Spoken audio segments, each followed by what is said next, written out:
Hello viewers, tonight we begin with the marbled chaos of ancient Rome to thorough-airing crowds, sun-scorched stone, and sheer gladiatorial pageantry of Thecalesium. This wasn't just a stadium, it was a statement, a place where emperors flexed lions, roared, and half the audience missed the good parts because someone spilled wine on their tunic. Let me know in the comments where you're tuning in from and what time it is for you. It's always fascinating to see woes joining us from around the world. And let's ease into tonight's journey together. It's game day in ancient Rome, and if you're a proper Roman citizen, that means one thing: you are not sleeping in. You wake before sunrise, probably thanks to a neighbor loudly arguing about weather. It's too early to start drinking watered-down wine. You roll off your stone-hard mattress, stretch your stiff limbs, and mentally prepare yourself to spend the next 12 hours packed into a stone stadium with 50,000 of your closest strangers. Why the rush?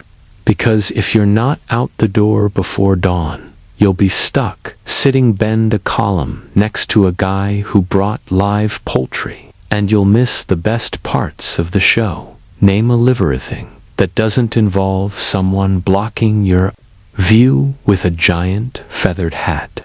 The Colosseum may have 80 entrances, but that doesn't mean they're organized.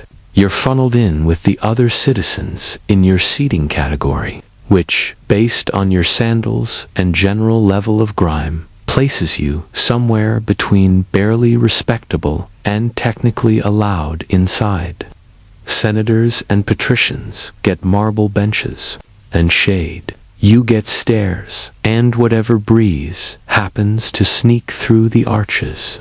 Along the way, you pass food vendors shouting about honey cakes, sausage skewers, and suspiciously warm olives. You consider grabbing breakfast, but you also don't want to be holding a fig when someone elbows you in the spleen.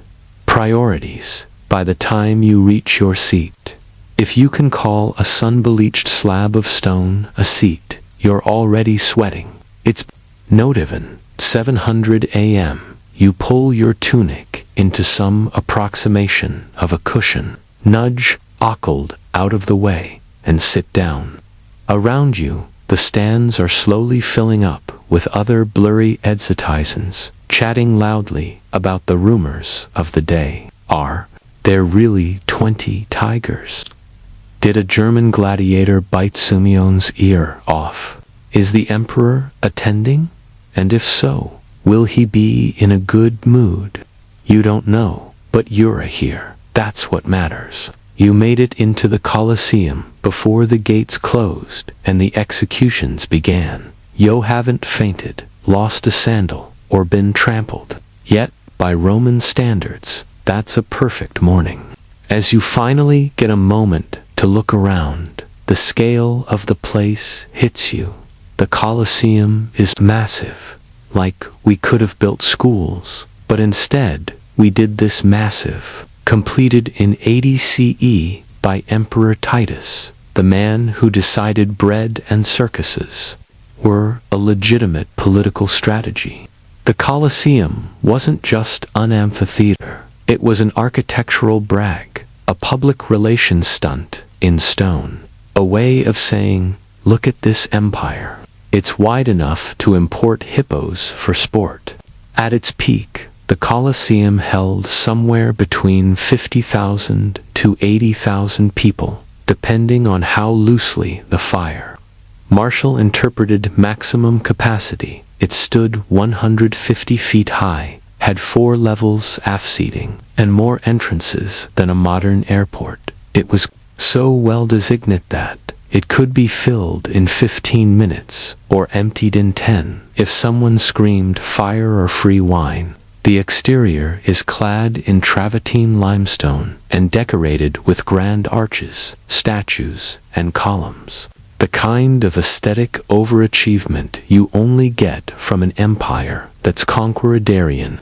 Else's good ideas. Inside, it's a different story. You, the humble citizen, are sitting on bare stone under an open sky, while the senators below enjoy awnings, cushions, and a breeze generated by enslaved palm wavers. Above you is the Valerium, a massive, retractable awning operated by sailors, because apparently even the Navy was drafted into climate control. If it's a hot day, the Valerian might bup. If not, you'll be squinting into the sun and slowly turning into a raisin. But the real marvel isn't the marble. It's the engineering beneath your feet. Beneath the arena floor lies a labyrinth of trapdoors, elevators, cages, and pulleys. Animals, props, and summit-hemispheric confused prisoners were launched into the arena like lethal surprises. One moment it's just sand. The next it's 30 flaming chariots and an ostrich in a helmet. It's spectacle, it's strategy, it's an absolute flex. Rome didn't build Colosseum to be practical. They built it to remind you as you sweat in your fourth-tier seat that the empire could kill you beautifully. Now that you're inside, sunburned and emotionally prepared to sit for 8 hours, it's time to face the harshest truth of the Roman Colosseum. Your seat is a direct reflection of how little you matter. Seating wasn't general admission. It was an architectural caste system. Every tier, bench, and step was meticulously organized by social status, income, gender, and how often you dined with people who wore laurel wreaths for fun. Let's start at the bottom, or rather the best. The podium level closest to the Action was reserved for Rome's most powerful citizens, senators, magistrates, and priests. They had padded benches, the shade of the Valerium, and the smug satisfaction of being able to see what was happening without squinting. Some even had their names carved into the marble. Permanent seating. Imagine being so important that your chair has tenure. Just above them were the equestrians, the Roman middle upper class, or, as we'd call them today, people with generational wealth and just enough modesty to pretend otherwise. Their seats weren't as plush, but they were still good enough to smell the lions. Then came the plebeians, Rome's working class. That's you. You're somewhere up in the 3rd or 4th tier, balancing on a sun-bleached slab-off stone, shoulder to shoulder, with a man yelling about bread prices and a woman breastfeeding while arguing with Avendor over the price of boiled snails. If you were a woman and not a Vestal virgin, you were even higher up.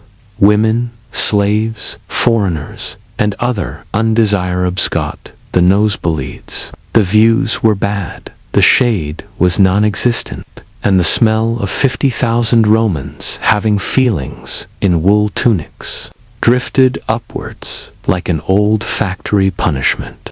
There were no cushions, no backrests, no cup holders. If you needed to pee, good luck finding your way back.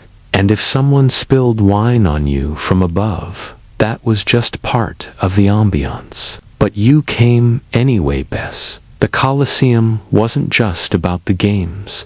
It was about being seen, even if all anyone saw was the top of your sweaty head.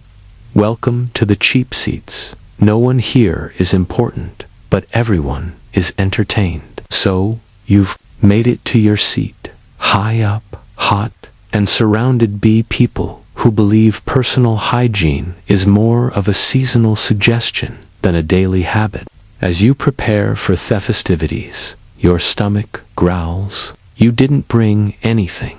Rookie mistake. Luckily, you're not out of options. The Colosseum had its own version of stadium vendors, only instead of peanuts, get your peanuts. It's more like olives, slightly fermented and suspiciously warm olives. the ancient Romans loved to snack. You could buy honey cakes, sausages, dates, figs, and if you were feeling adventurous, garum-drenched nuts. Garum, for the uninitiated, was Rome's favorite fish source. It smelled like something you'd find in the bottom of a boat after 3 days of bad decisions. Romans loved it. You'd love it too, if your only other condiment was crushed goat liver. Vendors wandered up and down steps, shouting their wares over the roar of the crowd. The man behind you is loudly arguing with one over the price of vinegared wine. It's watered down but still effective, particularly when you haven't eaten since yesterday and the midday sun is actively trying to kill you. Then there are the smells. Not just the food, though the blend of roasted meat and cheap perfume is doing its best to clog your sinuses, but also the crowd. The Colosseum, for all its glory, was a public bathos evil twin. No flowing water, no fresh air, just in-baked humanity in tunics. To your left, a man fans himself with a scroll dot. To your right, someone brought a goat, not for food, for company. In front of you, a child is chewing something that used to be bread and now resembles stone. And somehow above it all floats unmistakable scent of sweat, sand, and slowly wilting dignity. Still, there's an odd charm to it. The vendors are part of the theater. They know when to quiet down, when to yell, and how to dodge a vomit stain on the stairs, like seasoned professionals. You didn't come for the snacks, but now you can't imagine surviving without them, especially once the games start.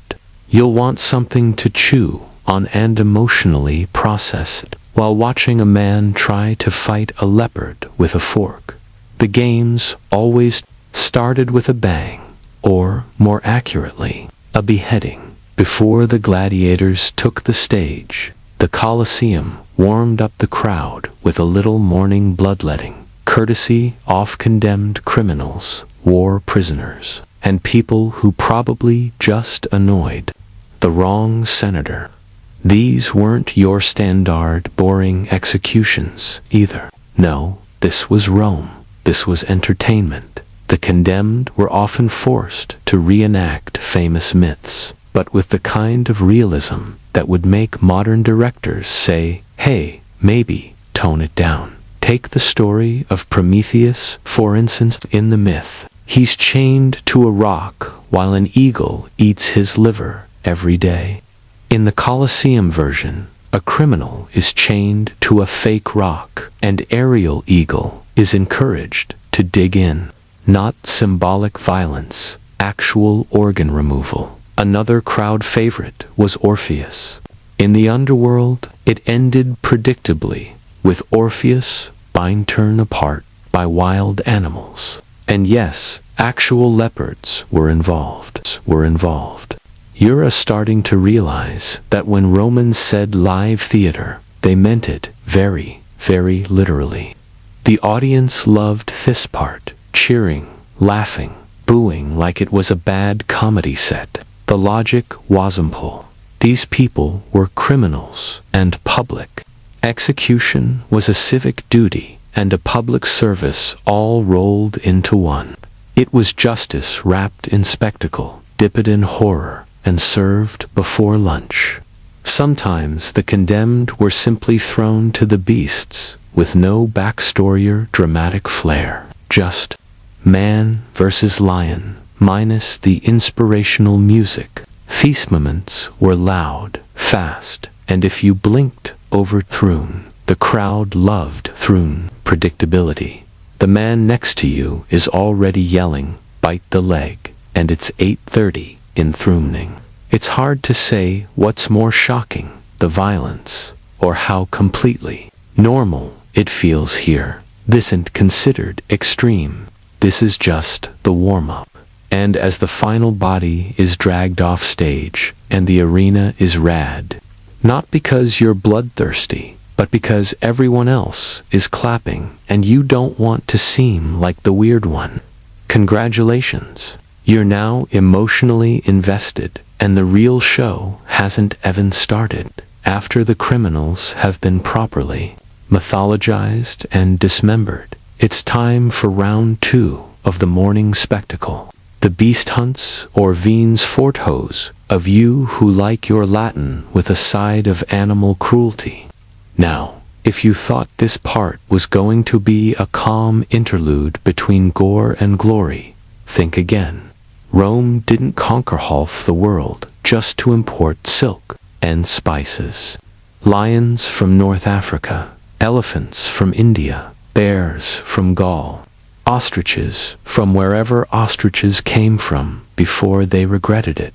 The arena floor transforms. Trees, fake rocks, and scenery rise dramatically from hidden trapdoors. Because why? Just butcher an animal when you can give it a theme. Then out comes hunter, a venter, not a gladiator, mind you. This guy has fewer muscles, more decorative feathers, and probably a deep sense of regret. His job is to show off, maybe fire an arrow or two, and dramatically dodge whatever angry carnivore bursts from the tunnel.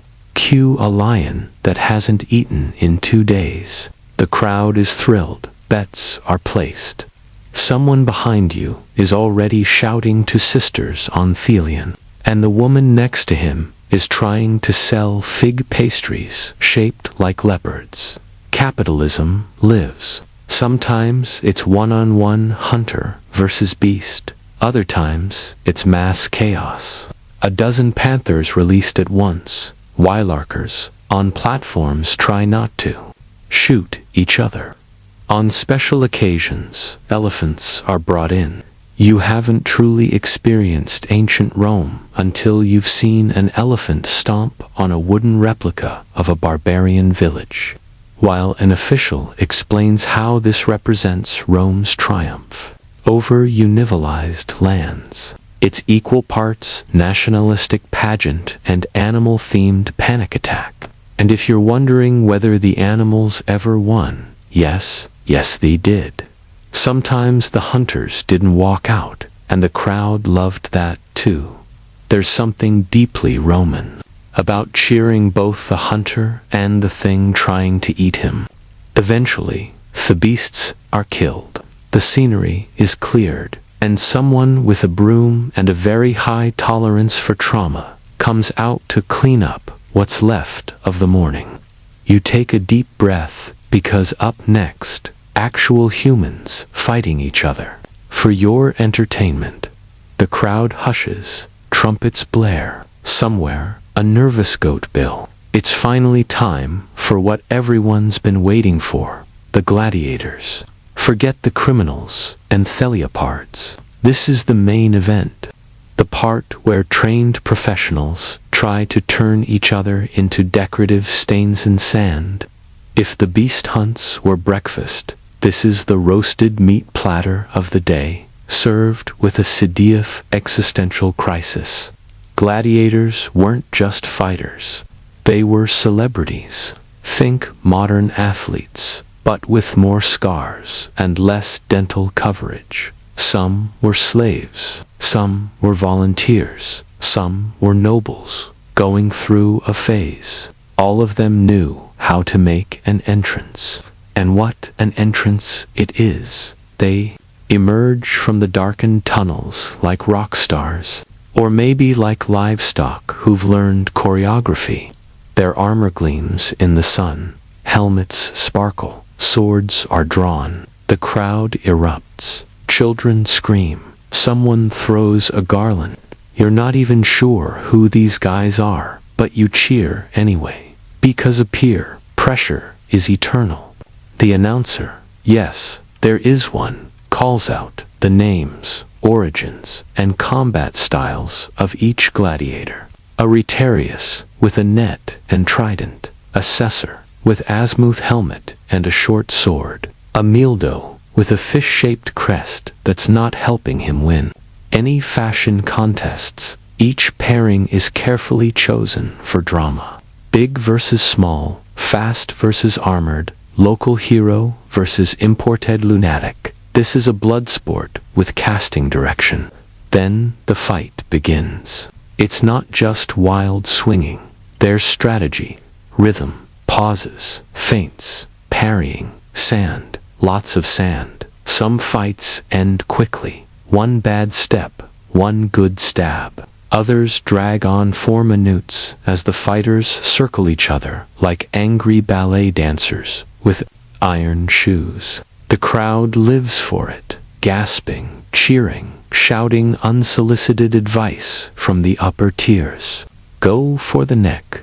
Use the net. Stop tripping on your own shield. Gas. You're on the edge of your very uncomfortable stone seat. Because even from up here, you can feel the tension. This isn't some abstract performance. These men are fighting for survival, for fame, for a chance at not dying today. And the best part, it's still only midday. As you settle in Feranathor round of organized mayhem, you begin to notice something. Not all gladiators look the same. That's because Rome didn't just want fighting. It wanted categories, themes, and stylistic bloodshed. This is less a brawl and more a very violent fashion show. Each gladiator type had their own distinct look, fighting style, and probability of getting impaled. Let's start with the Retiarius, light armor, no helmet, armed with a net and trident. Basically, a fisherman with danger issues. They're fast, nimble, and often pantsless, which adds an extra layer of vulnerability and breeze. Then there's the Cesar, their natural enemy, sea-cross, close-fitting helmets, supposedly to keep the net from catching and carry short swords. Think of them as anti-fisherman men. Their job is to run at the guy with the net and hope no one brought slippery sandals. The Mio is the Tunk, big shield, big helmet, big everything. They're slow but durable, kind of like an armored ox that took fencing lessons. Their helmets often have fish motifs, which is ironic when they're fighting a guy with a trident. Thryons, Hoplomachuses, Dimisi, each with their own mix of swords, spears, daggers, and reckless bravado. Some wear greaves and armurets. Others look like they lost a bet with a blacksmith, but all of them fight with flair. This wasn't just about winning. It was about putting on a show. The audience had favorites. Not always the best fighters, but the most dramatic. The ones who posed, roared, or shouted catchy one-liners before lunging. One guy even saluted the emperor with a spin move. He died 5 minutes later, but boy did he make an entrance. The weapons were real. The blood was real. The applause, surreal and loud. Sometimes you'd swear the guy next to you was going to throw his sandals in the arena out of excitement. And yet, there's something oddly elegant about it all. Technique mattered. Footwork mattered. If you were lucky enough to live past your first few matches, you learned how to fight smart, or at least stylishly, because in the Colosseum, dying was expected. Dying with bad form. Now, that was unforgivable. So, the fight is over. One gladiator standing, sweaty, and breathing hard. The others on the ground, bleeding, maybe-twitching, and definitely rethinking his career choices. What happens now? Well, that depends on the mood of one man, the emperor. Yes, the most powerful figurine, the known world. The guy with a literal laurel wreath on his head and his own food taster now gets to play casual death god. The surviving gladiator looks up. The crowd roars, but the final call isn't theirs. It's his imperial majesty, seated comfortably in the Best spot in the house, under an awning, sipping Winnethat, probably costs more than your rent. Now, you've heard the stories. Thumbs up means mercy. Thumbs down means death. But like most things from ancient Rome, it's more complicated and more vague. Some historians think it was the reverse. Others think the emperor just waved his hand vaguely and hoped people guessed correctly. Regardless, the wounded man is looking up at the royal box with the desperation of someone who's realized that being popular was actually very, very important. If the emperor is feeling generous, or if the downed gladiator gave a particularly good show, he might be spared. The crowd might chant, might let him go. If he was boring, clumsy, or worst of all, a foreigner who didn't smile enough, the crowd chants, Yogel, kill him. And the emperor, he might listen, or he might shrug and signal doom while reaching for a honey cake. Sometimes the crowd sways, verdict. Other times the emperor uses it as a political stunt, a chance to look merciful in front of the plebs, or brutally decisive in front of senators. It's public relations through bloodshed, and if death is ordered, the victor steps forward and delivers the final blow, clean, swift, theatrical. Or if he's feeling spiteful, dramatic, and messy. Either way, the loser dies with a bit of dignity and a lot of sand in his mouth. The crowd applauds. A flute player strikes up something cheerful. Slaves come to drag the body away and rake the arena smooth. And then on to the next match, because nothing keeps the empire running like a tight schedule and a loose definition of mercy. The sun is directly overhead.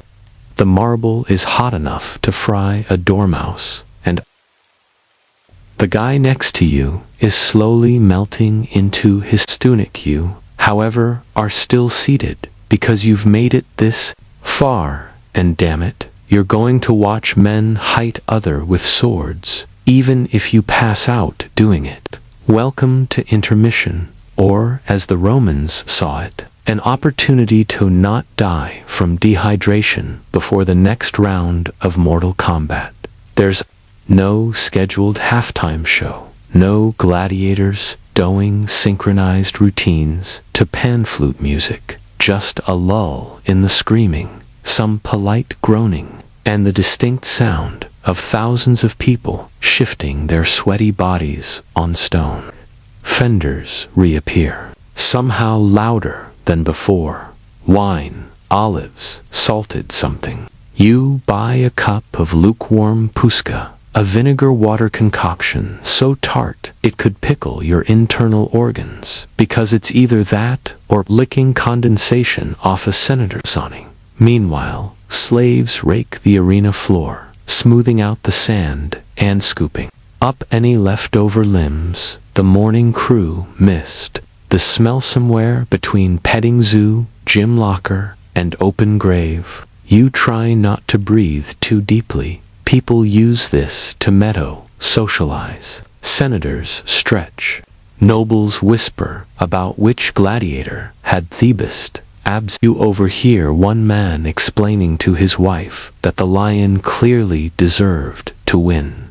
She's nodding while fanning herself with a wax tablet. Up in the cheap seats, a man faints. Noon moves, not out of malice. It's just that everyone else is one feint away from joining him. If you're lucky, the Valerium, that massive canvas awning, is extended today, operated by sailors, because naturally rigging a sunshade requires maritimatroning. It provides patchy relief from the heat.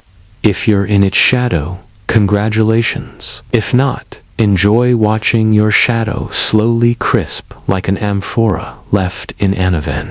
Eventually, a trumpet sounds. The crowd stirs. The guy who fainted is awake again, possibly by force. The games resume. You're parched, sunburnt, and halfway to delirious. And somehow you still wouldn't leave early Becca's in the Roman Colosseum. You didn't just watch history, you sweated directly into it. Just when you think you've seen everything. Lions, leopards, blood-soaked gladiators, and a man fainting face first into a sausage tray. Rome hits you with something even more absurd. A naval battle, yes, inside Thessaly's. No, you're not hallucinating though. That vinegar wine is doing strange things. This wasn't every day, mind you. Flooding the arena ways expensive, dramatic, and logistically chaotic, which made it absolutely perfect for Rome. It showed off not just military might, but engineering arrogance of the highest order. Why not turn a building into a lake, they thought. We have slaves for that, to pull it off. The arena's floor was removed, or hadn't been built yet early in the Colosseum's career. Then a complex system of aqueducts and drains would flood the space with water. Real water deep, enough for small warships. You watch, astonished, as soldiers dressed like ancient Greeks row tiny triumphs into the middle of what used to be the sandpit where you saw a bear disembowel Agi 40 minutes ago. The battles themselves, less naval strategy, more a chaotic splashing with costumes. Ships collided, men jumped. From deck to deck, archers fired. Sometimes boats caught fire intentionally for flair. If ya weren't impressed, you might be a corpse. Even the jaded senators raised an eyebrow when a miniature pirate ship exploded. Of course, the participants weren't career sailors. They were condemned men, often criminals, prisoners of war, or just people who fell behind on taxes at the wrong time. Their job was to die theatrically in a puddle that smelled vaguely of donkey sweat and fish sauce. Still, the crowd went wild. This was storytelling on steroids. Mythological reenactments, famous sea battles, all performed live with props, special effects, and a suspiciously high casualty rate. Think historic Alanacton meets Livingston drowning. When it was all over, the water was drained quickly, somehow, probably by people whose job titles were simply, "Don't ask." You sit in awe, wondering how you'll ever return to watching street musicians or mimes after this. You've just witnessed an indoor war at sea, and they're not even done. Because if they're naval combat, it's time for the grand finale. The sun begins to dip. The shadows stretch across the arena sand, and the scent of crushed olives, sweat, and existential dread lingers thick in the air. You've watched men fight beasts, boats sink in a surprise lake, and more blood than you expected to see in one sitting. Logically, this would be the time to go home, take a sponge bath, and question your life choices. But no, this is Rome, which means it's time for the grand finale. A final, carefully choreographed orgy of violence and theater designed to leave the crowd staggering home in either or nausea. Sometimes this meant massive group battles. Dozens of gladiators released at once, charging each other in carefully planned chaos. Shields clanged, swords flew, sand kicked up like someone dropped a bag of flour into a wind tunnel. It wasn't subtle, but then again, neither is anything Rome does. Other times, they ended with a spectacle so outrageous it defied reason. Think a gladiator team versus elephants wearing armor, or a duel staged to recreate a legendary myth where both men have rehearsed their deaths for weeks, and then one of them accidentally wins for real. This is where the showmanship peaks. Dying.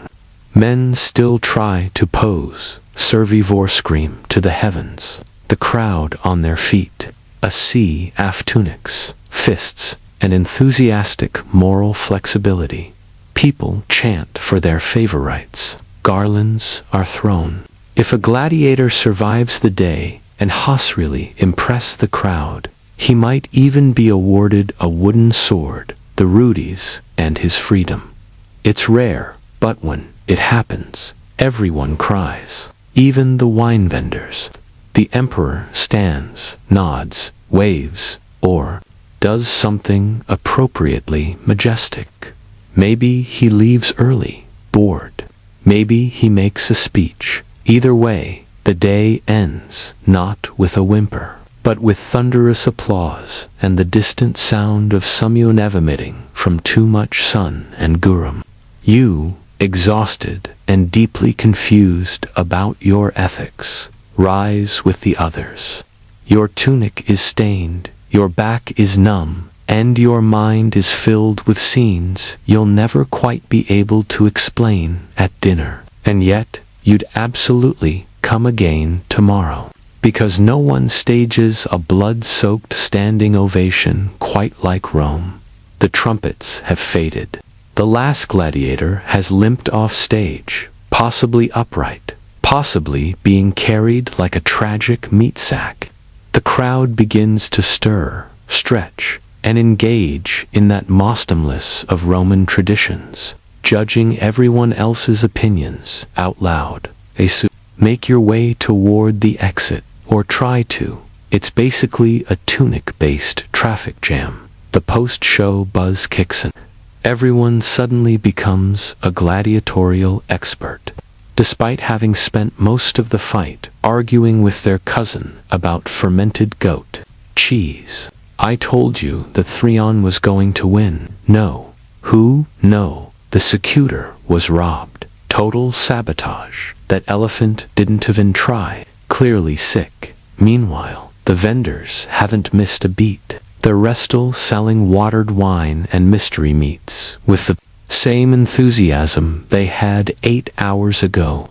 Nothing pairs better with dramatic trauma than a warm skewer of questionable protein. The streets outside the Colosseum are a medieval music festival meets garbage fire. The city didn't really have a sanitation department, unless you count stray dogs and disgruntled slaves. Discarded laurel wreaths, broken airi, food wrappers made from leaves, all blending into what scholars would later call archaeological evidence. Children reenact their favorite kills with sticks and alarming accuracy. Drunken spectators stagger home, proudly telling the time a lion made eye contact with them. Someone starts singing. No one knows the words. No one cares. If a gladiator survived the day and was particularly popular, his name will spread through the streets before sunset. He might even get a dinner invite from a senator, or, more importantly, a bath. People will write crude graffiti in his honor. Marcus, Slayer of 5. Hot. If he died, well, he might get a funeral, maybe. Depends on the budget. And you're exhausted, covered in a thin layer of sand and regret. And your calves feel like they've been kicked by a centurion, but your heart is pounding, and your brain is still buzzing with every scream, cheer, and trumpet blast. Thige are over for today. But the stories, the arguments, theglery, those will echo through Rome until the next time the Colosseum gates creak open, which conveniently is probably next week. By now you may be wondering just how much did all this cost? The animals, thermore, the scenery, the wine that tasted like regret. None of it came cheap. Welcome to the economics of Roman entertainment, a financial sinkhole so massive it probably made accountants weep into their toggers. Let's start with the Colosseum itself. Built under Emperor Vespasian and finished by his son Titus. This stone behemoth took over a decade, thousands soft laborers, and an ungodly amount of concrete to complete. It could seat upwards of 50,000 people, none of whom paid for tickets. That's right, entry was free, which is a lovely way to build goodwill and a terrible business model. So, how did they fund this blood-soaked variety show? Answer: conquest money. The Colosseum was famously financed by the spoils of the Jewish war, specifically the looting of Jerusalem, which means every trident and tuner stuffed date was indirectly sponsored by imperial plunder. Think of it as Rome's version of a military complex with more flaming leopards, and then there wereth games. A single festival could last 100 days, featuring thousands of gladiators and animals, feeding, housing, and transporting elephants from Carthage, or hippos from the Nile, wasn't exactly cheap. There's no economy class for rhinos, and they tend to destroy the luggage rack. Even the gladiators came at a cost: training, armor, medical care. Yes, they had doctors, surprisingly good ones, and of course, burials for the less fortunate. All of it fell on the shoulders of emperors, magistrates, and wealthiest sponsors, hoping to gain political points or just avoid being the next contestant in the arena. Estimo Tessigist that some of the larger festivals could bankrupt a lesser noble. But hey, if it kept the mob happy, it was worth it. After all, a content citizen was less likely to riot and more likely to chant your name while you handed out cheap wine. The phrase "panmits, senses, bread, and circuses" wasn't just philosophy. It was statecraft. Distract the people with carbs and carnage, and you could get away with just about anything, except of course running out of money. That's when the trouble really started. So you've survived a full day in the Colosseum.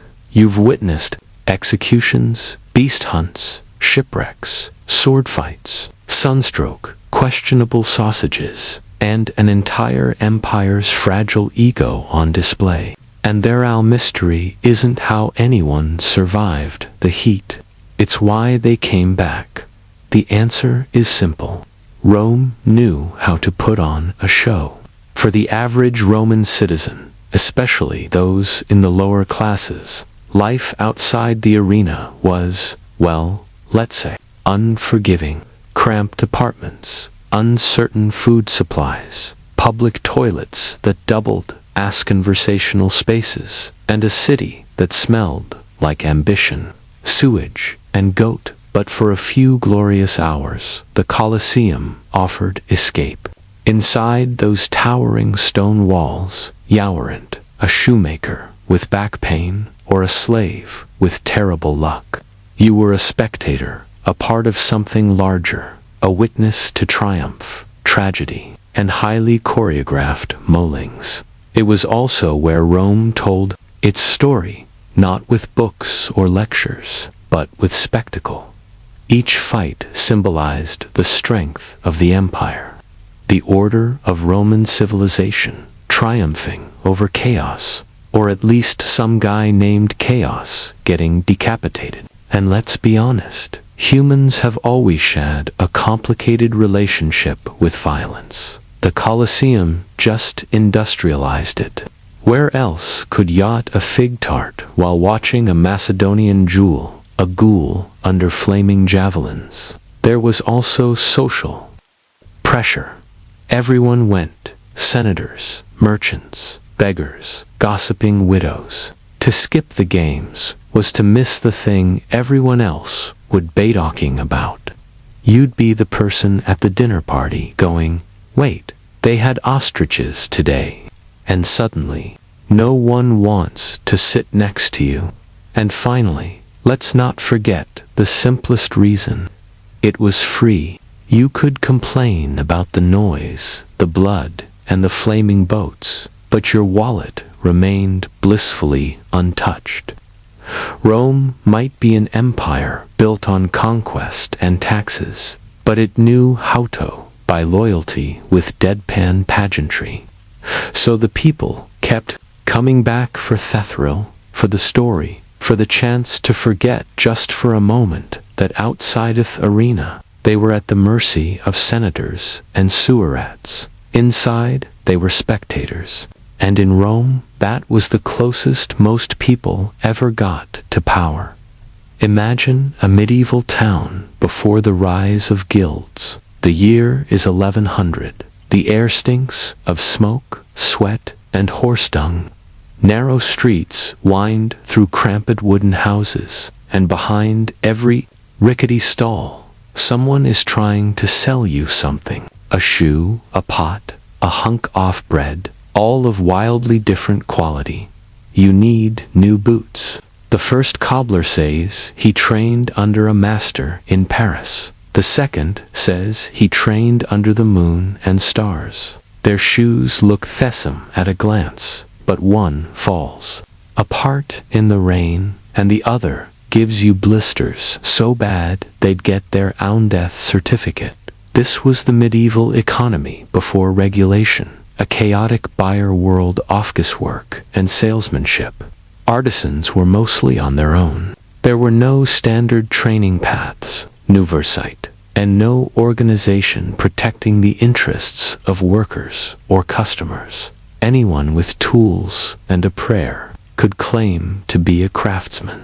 Some of them were geniuses. Most of them were, let's say, experimental. If you were an apprentice, good luck. Maybe you were lucky enough to learn under a skilled blacksmith who didn't drink molten iron. Or maybe your master used you as a glorified bellows and taught you nothing useful except how to avoid being hit with a hammer. Were no collective bargaining rights. Employers could pay workers whatever they wanted. Usual loth, bare minimum, unless you had connections or muscle. Customers weren't safe either. Bread might be filled with sawdust. Pottery might crack before you got home. Tailor could cut you a doublet so misshapen it looked like it had been made for a goat with scoliosis. Quality and honesty were optional. No required. There was a growing sense of dissatisfaction. Towns were expanding. Trade was increasing. The risks of shoddy craftsmanship and dishonest dealers became more than just local annoyances. They threatened economic stability.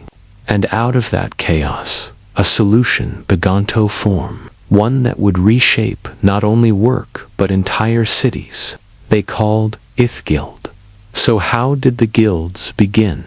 In towns across Europe, skilled artisans and tradesmen began to meet in taverns, churches, and even under trees in the village square. Men and women whose livelihoods were bunged. They didn't call it a guild at first, just a gathering of those who actually knew what they were doing.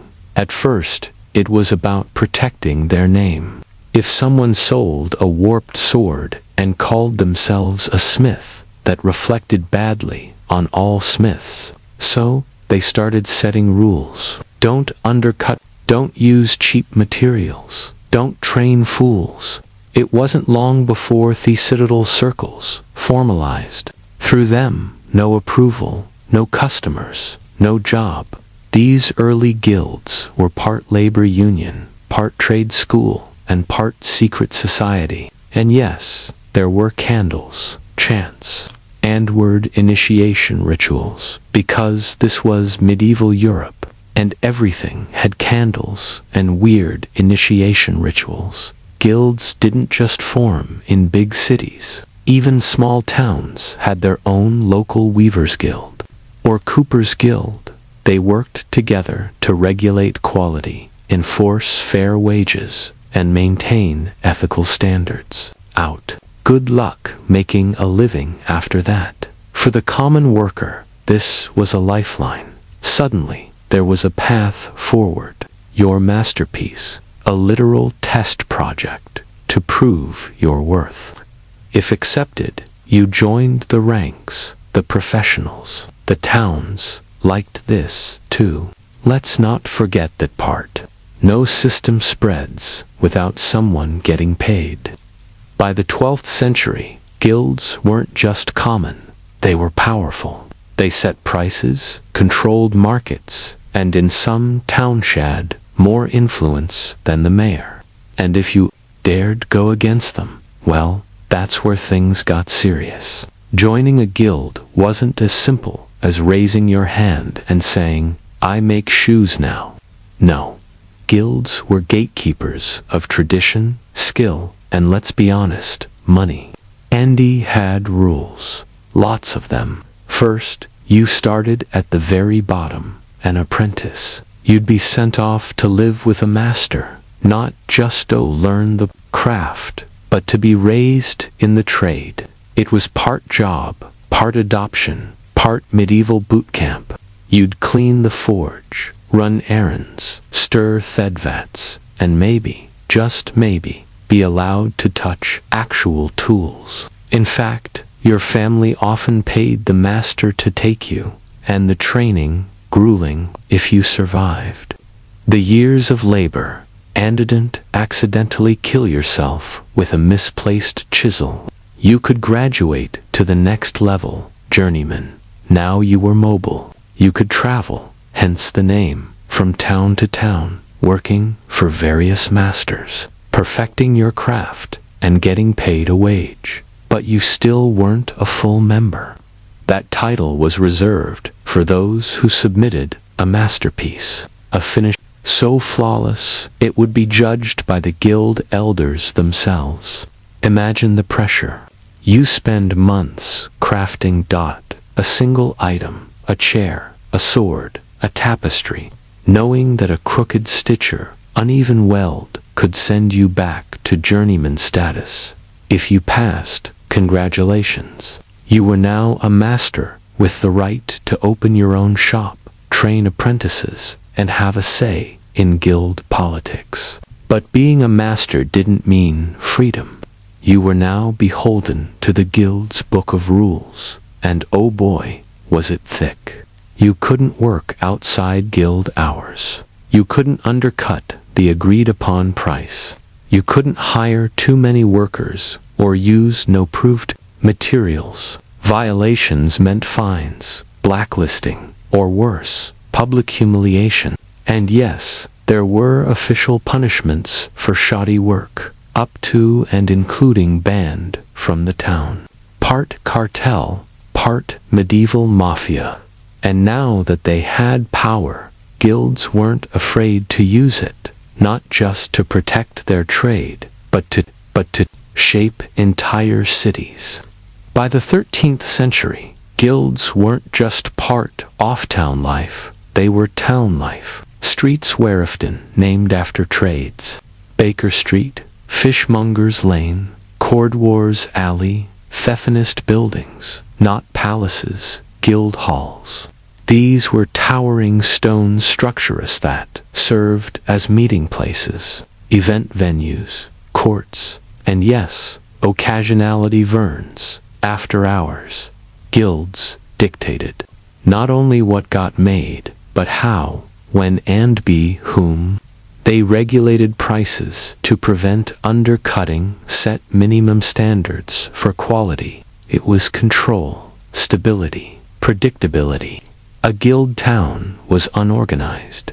Town, city, governments knew better than to challenge guilds. In fact, most mayors and councilmen were guild members themselves. You couldn't rise to power without guild backing. Elections. Those were often decided behind closed doors in guild halls. Some guilds even kept private armies of armed men to protect their members and negotiate with authorities if taxes got too high. Guilds also acted as social safety nets. If you got sick or injured, your guild helped pay your bills. If your house burned down, they sent aid. In a world without insurance, social security, or labor laws, the guild was your lifeline. And let's not forget Thegilid festivals. These festivals featured processions, pageances, feasting. Imagine a tug-of-war between butchers and tailor, and you'll get the vibe. Of course, guilds didn't always play nicely with each other. Tensions often flared between different trades, especially when overlapping duties created turf wars. Should a cobbler or a tanner be allowed to make riding boots? Should a carpenter be allowed to repair a ship? Still, guilds brought order to chaos. They turned towns into engines of commerce, skill, and civic pride. But as their influence grew, so did their arrogance and their enemies. For all their benefits, medieval guilds were not warm, inclusive havens of brotherhood. They were exclusive, elitist, and once they got a taste of real power, deeply corrupt. Want to join a guild as a master? Good luck if you weren't the son of a master, or didn't have the right connections. The masterpiece you submitted. It didn't matter how flawless it was if the elders just didn't like your face, your family, or your newfangled ideas. In many towns, guilds turned into hereditary clubs where bloodlines mattered more than skill. If you were an outsider, a newcomer to the town, an ethnic minority, or simply poor, the doors were closed permanently. You could toil as a journeyman your entire life and still never be allowed to set up your own shop. The guild would just keep raising the bar. This rug isn't symmetrical. This sword is too sharp. And if you tried to work without guild approval, they'd shut you down. Literally, guild enforcers. And yes, that was a real thing. Would smash your goods, drive out your customers, or fine you into poverty. Guildmasters also played dirty with politics. Many bribed officials to maintain their privileges, dodged taxes, or bullied rival guilds out of influence. Blacksmiths might sabotage a carpenter's, brewers might rat out bakers, and tailor might rig a vote to secure city contracts. These weren't just craftsmen, they were kingmakers. And then there were the women. In theory, some guilds allowed women, especially in textiles, brewing, and food preparation. But in practice, women were often relegated to the sidelines. Widows of masters could take over shops, but rarely gained full membership. Records, power belonged to men, and even skilled women had to fight tooth and nail for recognition. Guilds had started as protectors of quality and fairness, but by the 14th century, many had become self-serving gatekeepers, rich, rigid, and resistant to change. And that rigidity would be their greatest weakness in the centuries to come. Despite their flaws, one thing guilds did exceptionally well was education, or rather vocational domation. In a time when universities were reserved for theologians, lawyers, and the occasional monk with a good memory, guilds handled the real-world stuff. How to make boots, build bridges, brew beer, and not die while doing it. Training West, casual.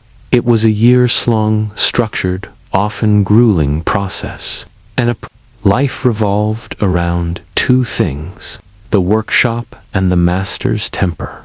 From dawn till dusk, he was a techer, parent, disciplinarian, and depending on your perspective, a tyrant with a hammer. Discipline was strict, expectations were high, and mistakes were rarely tolerated. Burn a batch of wool, that's a week's wages gone. Drop a chisel on your foot, clean up the blood, and get back to work. Yet, For all the hardship, this was the golden ladder. An ambitious apprentice, a journeyman, traveled the realm to gain experience, and eventually, if the stars aligned, produce their masterpiece and rise to master rank. It was the closest thing the medieval world had to social mobility. Journeymen also had their own subculture. These weren't just workers, they were adventurers with tool belts. A young carpenter might travel from Cologne to Venice, learning new techniques and styles, gathering letters off recommendation, and swapping stories in smoky taverns. In some regions, like Germany, these journeys became formalized traditions called the Wanderschaft, requiring years of travel and strict codes of conduct. But here's where the guilds got clever. They created a closed knowledge loop. Only members had access to certain tools, formulas, or techniques. Recipes for dyes, brewing gratios, forge temperatures, all were guarded secrets. If you wanted to learn trade, you had to play by guild rules. No backdoor tutorials, no online forums, just a dusty master with a scar on his cheek and a lot of opinions. The guild system made sure that skills stayed in the family. The guild family, it created generations of competent, loyal craftsmen. But it also meant outsiders stayed outsiders. Still, for those lucky enough to get in, the guild was the ultimate school of hard knocks, with lifetime job security at the end of the tunnel. To truly understand the medieval guild, you have to stop thinking of it as just a labor union or economic machine. It was more than that. It was a culture, a way of life. If you were part of a guild, it didn't just affect your workday. It shaped how you saw yourself, how you worshipped, who you married, and how people judged your worth. Guilds had their own patron saints, coats of arms, ceremonial robes, flags, and even mascots. Bakers might wear white linen and march behind a golden loaf on a stick during parades. Butchers might carry cleavers wrapped in ribbons. These weren't just parades. They were public displays of pride, hierarchy, and wealth. You knew who Thotop masters were by their velvet cloaks and furland collars. You also knew which guild was doing very well, Thaddeus, by the size of the ox they roasted in the square. Membership meant status. Even the lowest-ranked journeyman in a respected guild could hold his head higher than an independent peasant with no protection.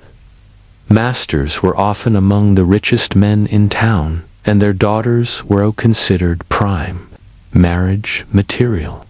If you wanted to rise socially, marrying Gento, a guild family, was one way to do it. But it wasn't all pomp and glory. Guilds also fostered a sense of brotherhood, or in some cases, sisterhood. Members were expected to look after one another. If a guild member died, others would ensure his funeral was paid for, and his children had clothing. If someone fell ill, or had their tools stolen, the guild might raise money for replacements. It was a tight-knit community bound by oaths and shared experience, and sometimes beer. The guild calendar also shaped the rhythm of the year. There were feast days, saint days, guild anniversaries, and holy obligations. Members were expected to attend Mass together, contribute to charitable works, and celebrate their trade's significance with pride. It gave structure to a world other-wizarded by uncertainty, war, plague, famine, and reminded craftsmen that their labor had divine approval. In a society where identity was everything, being a guild member told the world who we were, not just your profession, but your place in the grand medieval order. But as Europe began to change, the world started asking, Could that order survive? For centuries, guilds had ruled the streets, economic titans in velvet cloaks, but by the late 15th and 16th centuries, cracks began to appear in their stone-solid foundations. The medieval world was changing fast, and the guilds, once engines of innovation, suddenly looked more like relics. First came the population boom. Cities expanded, trade exploded, new towns emerged overnight. The guilds built for small, communities struggled to control a world spinning faster than they could regulate. Their carefully crafted ruleskaldent keep up with the flood of new workers, new goods, and worst of all, new ideas. Then came the merchants. While guilds made things, merchants moved them, and they didn't care about tradition. They cared about profit. They formed their own powerful associations, merchant leagues, shipping cartels, banking dynasties. Unlike craft guilds, these groups didn't care whether your thread was spun by hand or powered by a water. Efficiency trumped purity. The Renaissance didn't help either. Suddenly, thinkers and reformers were questioning religion, monarchy, even the old trade hierarchies. Critics, Wilds, stiflers of progress, too rigid, too protective, too obsessed with criticisms. Inventions like the printing press spread new techniques far and wide, bypassing guild approval entirely. But the biggest blow came from capitalism. As Europe moved toward market-based economies, entrepreneurs started opening workshops outside guild control. They hired dozens of unskilled laborers to mass-produce goods at lower prices. No masterpiece required. This early form of industrialization made the old apprentice-journeyman master ladder look painfully slow. And as monarchs centralized power, they began breaking guild monopolies. Kings and queens wanted direct control over trade and taxes. Guilds were in Thiwe, charters were revoked, rules rewritten, privileges stripped. In some places, guilds were outright banned. Guilds tried to adapt. Some merged, some modernized, some begged for royal favors. Guilds had become ceremonial fossils. They still held festivals, wore robes, and gave speeches. But the real economic hour had shifted elsewhere. What had started as a revolutionary force for order and quality had over time become what it once opposed, a barrier to progress. Still, their legacy didn't vanish.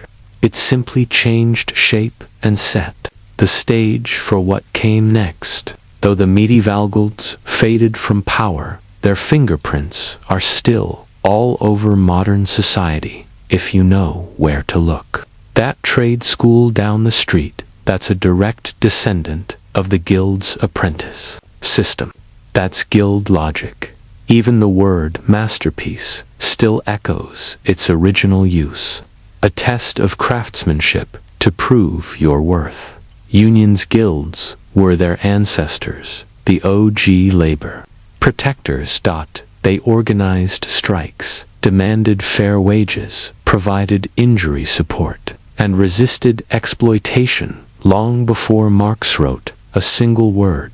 And while modern unions may be less ceremonial and slightly less obsessed with St. Christen, their goals remain shockingly familiar. Dignity, stability, and protection, fourth, working class. But guilds also shaped our ideas about professionalism. The notion that a trade isn't just a job, but a calling, something worthy of pride, standards, and community. That's guild thinking. The plumber with certifications, the electrician with a license, the architect with a professional board. They're all walking in the footsteps of medieval masons and carpenters. Even business culture owes them a debt.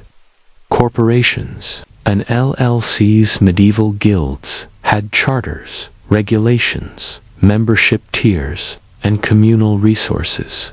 Their meeting halls looked suspiciously like today's boardrooms, except with more candles and fewer spreadsheets. Guilds also left a deep cultural mark. Towns still celebrate them through street names, coats of arms, and historic festivals. Some modern livery companies in London, like the Worshipful Company of Goldsmiths, still operate today, holding on to ancient traditions in a world run by algorithms, famine, and plague. Being a guild member meant you had a place. You mattered. You were part of something bigger than yourself. Of course, guilds weren't perfect. They hoarded power, excluded outsiders, and often stifled innovation. But in a chaotic, unregulated world, they carved out stability and structure where there had been none. They didn't just shape trades, they shaped towns, lives, and futures. So, next time you walk down a street called Butcher's Row, or see a sign for a master carpenter, remember you're seeing shadows of a system that, for better or worse, built the very idea of work as we know it. In the medieval world, life was shaped by the church calendar, and the church had a strict rhythm. Repent, fast, then feast, like your life depended on it. And after weeks, sometimes months, of going without butter, meat, or even joy itself, when the fast ended, the feasting didn't just begin. It erupted. Religious holidays were the designated times when people could let loose legally and spiritually. From the highest lord to the lowest plowman, there was a shared understanding. God was watching, and today, he was fine with second helpings. These weren't casual meals. They were full-blown communal events with roasted meats, trenches piled high, and pictures of ale and spiced wine passed down long candle-lit tables. The people went to Mass in the morning, then to the manor hall or town square in the afternoon to eat, drink, and often dance until they couldn't see straight. Wysock, excess, because it was the reward. Take Lent, for example, 40 days of fasting before Easter. No meat, no dairy, no eggs, and in some especially ipious corners of Europe, no laughter. So when Easter Sunday finally arrived, it wasn't just a celebration of resurrection. It was a mass jailbreak from culinary purgatory. Even monasteries, the very symbols of discipline, weren't immune. On feast days, monks would lay out fine breads, fish stews, fruit pies, and yes, even wine. They followed the rules, sure, but they also found creative ways to define what fasting really meant. Spoiler: beaver tails counted as fish. These holiday feasts were social glue. Neighbors sat elbow to elbow. Rich and poor mingled, though not exactly equally. Lords hosted massive banquets to show off their wealth and piety. They'd invite tenants and clergy, offering symbolic generosity, while still sitting at a much nicer table. For townsfolk, it was a break from toil and a chance to eat things they usually couldn't afford. A roasted goose, aspist pudding, maybe even something absurd, like peacock served with its feathers reattached for drama. When Thefist ended, the feast was a kind of rebirth, not just of the soul, but oft senses. And in the cold, muddy world of medieval life, that was reason enough to celebrate. In the darkest part of the year, when the sun barely crept above horizon and snow turned every village into a frozen sketch, people needed something to look forward to. That something was Ule. the winter feast that blended pagan survival instincts with Christian celebration before Christianity reached Northern Europe. Germanic and Norse peoples had already been celebrating Ule as a midwinter solstice festival. It was a time to honor the return of the sun, banish evil spirits, and roast just about anything that had the misfortune of being edible.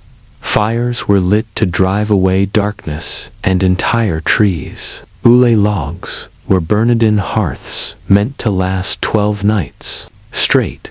The church, sensing an opportunity, didn't ban Ule, it baptized it. By the Middle Ages, Ule had become Christmastide, the 12 days of Christmas, starting on December 25th and ending with Epiphany on January 6th. But festive spirit remained very, very pagan. The centerpiece of the Ule feast, the boar's head roasted, garnished with herbs and fruit, and presented with a theatrical procession. In noble halls, it was brought in on silver platters to the sound of music and Latin verse. For peasants, a boar was rarer, but pigs much more likely. Every part was used. Nothing went to waste, not even the blood. Tables groaned with trenches of bread topped with roasted game, pea-stuffed with spiced fruit and meat, pottages thick with root vegetables, and puddings boiled in cloth sacks. Mead, ale, and mulled wine flowed freely, warming bellies against the cold. Ule was also a time of merriment and mischief. Mummers, traveling players, performed Ketic, plays and parodies, often mocking authority or retelling biblical stories with suspiciously local accents. Lords allowed jesters to poke fun at them, and even the church tolerated a bit of irreverence. In some places, the Feast of Fools allowed lower clergy to don costumes and stage mock ceremonies. It was absurd. It was chaotic. It was sanctioned. Gifts were exchanged, carols were sung, and homes were decorated with holly, ivy, and evergreens. Symbols of life in the dead of winter. Ule wasn't just a feast. It was survival dressed a celebration in the bleak heart of winter. It reminded people that life, light, and laughter still had a place at the table.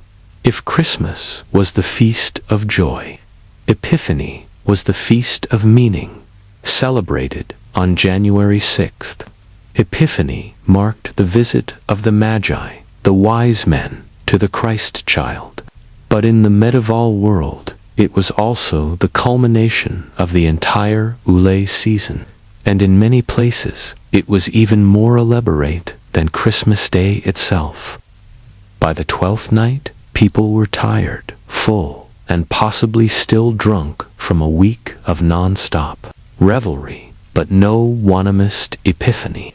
It was the last legal excuse to eat, drink, and wear crowns before the return to daily misery. At the center of the celebration was the king's cake, a spiced bread or pastry, often filled with nuts, dried fruit, honey, and sometimes heavily laced with wine or ale. But the twist hidden inside was a small object, a dried bean, a pea, or even a coin. Whoever found it becameth Lord of Misrule, the king or queen of the feast, hoping not to break a tooth, but also secretly praying to find that hidden token. If you did, wore a paper crown, drank more than anyone else, and gave outrageous commands for the rest of Theta, which everyone was honest until the ale ran out. The church tried to keep Epiphany solemn. After all, it was about divine revelation, Christ revealed to the Gentiles. But in practice, it was absurd, theatrical, and full of role reversals.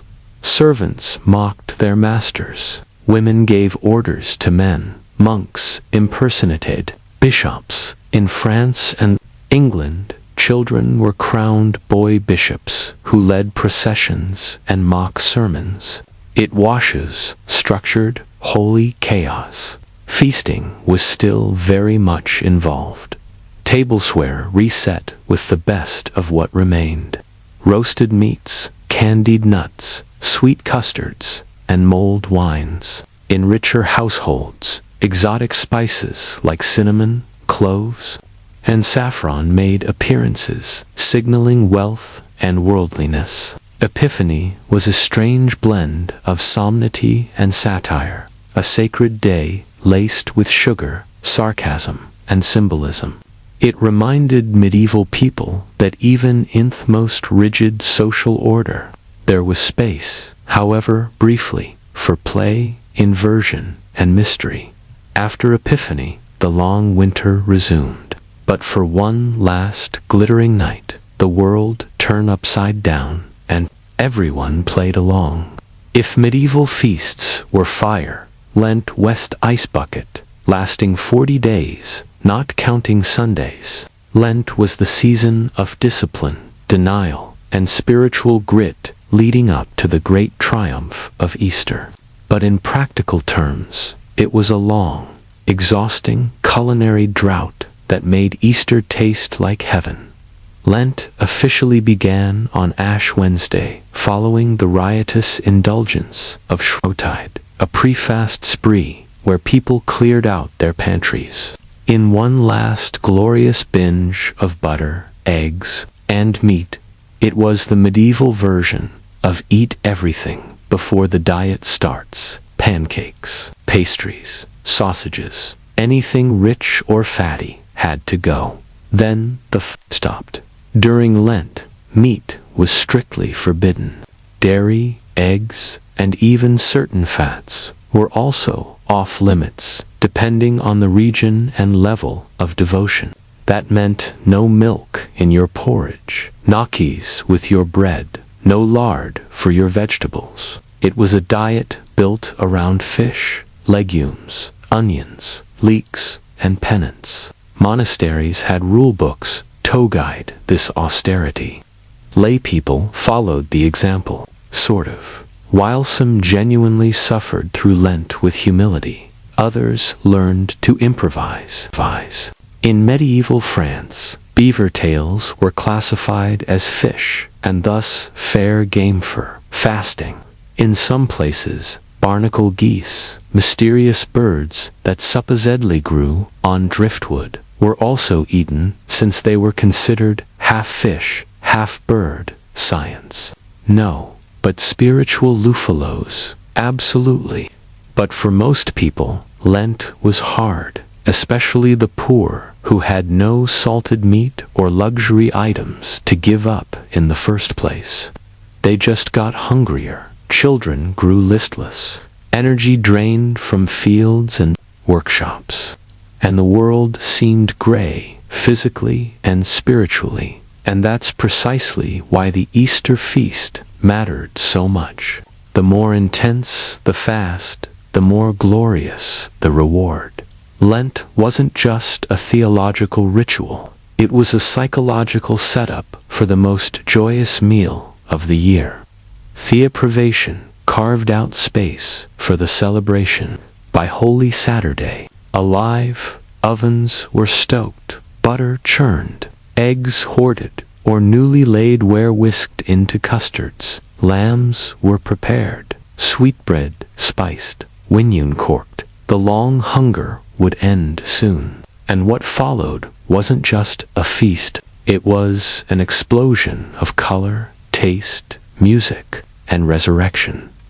After 40 days of gray skies, gray food, and gray moods, Easter arrived like a thunderclap of joy. It was the holiest feast of the Christian calendar, a celebration of Christ's resurrection, yes, but also a visceral explosion of color, music, and culinary indulgence. This was not a simple meal. It was redemption on a plate. The feast began after the Easter Vigil, a long late-night church service on Holy Saturday. People gathered with candles, sang hymns, and waited for the return of the light, both literally and spiritually. When the bells finally rang and Christ is risen was proclaimed, the entire town seemed to exhale. At last, the fast was over, the feast could begin. And what a feast it was! Roast lamb was the centerpiece, both symbolic and delicious. It represented the Lamb of God, of course, but also their turn of meat after 6 weeks of staring longingly at fish stew.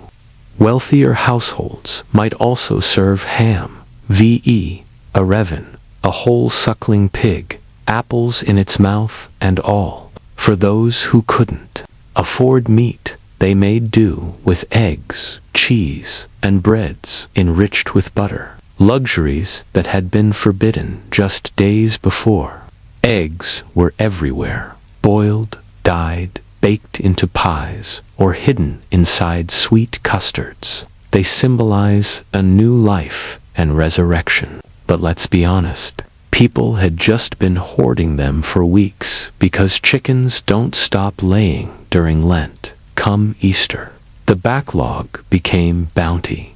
There were breads braided with herbs, honey cakes topped with dried fruit, and spiced wine, poured liberally, vegetable, shredded to the table, often roasted in animal fat for that rich, forbidden flavor.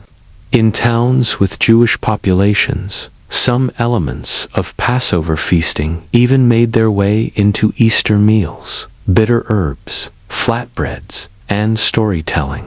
The atmosphere, joyful chaos. Musicians played, children shouted, and played egg-rolling games. Nobles handed out coins and sweet buns to the poor as acts of public piety. Monks prepared elaborate tableaux of the resurrection, complete with costumes, chanting, and stage effects involving smoke and bells. Easter wasn't just a religious observance. It was a rebirth of thesenses, a cosmic party after a long spiritual drought. And in a medieval world full of war, plague, and hunger, that kind of joy was not just welcome, it was sacred. When we think of the medieval church, we tend to picture monks in silence, stern priests wagging fingers, and rules, lots of rules. But here's the twist. The church wasn't just moral referee of the medieval feast scene.